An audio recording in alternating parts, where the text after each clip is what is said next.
रविवार अनुकूल्य तथा बड़म्बा विजु छात्र जनता दल तरफ आयोजित हो स्वेच्छाकृत रक्तदान शिविर। बड़म्बा गांधी चौकठारे थिबा वैकुंठनाथ संस्कृति सदन में आयोजित हो रक्तदान शिविर। 2 दिन धरी चलिबो एही रक्तदान शिविर। माननीय मुख्यमंत्री श्रीजुक्त नवीन पट्टनायक आह्वान रे सारा ओडिशा रे मानव समाज दुख और क्लेश को दूर करने सहित स्वेच्छाकृत रक्तदान करी परोक्ष भावे मानव समाज सेवा करने सते जेमिति कण करिसेंति बिजु जनता दलर कर्मकर्ता।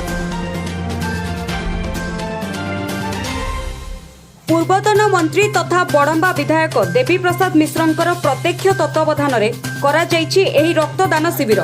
स्थानीय विधायक सभापति रवींद्र साहू को रक्तदान सेवा को अधिकरु अधिक करिबा पई बड़म्बा नरसिंहपुर रे जेमिति केही जणे रक्त अभाव न मरंती सेथि प्रति परामर्श देइथिले विधायक देवी प्रसाद मिश्र।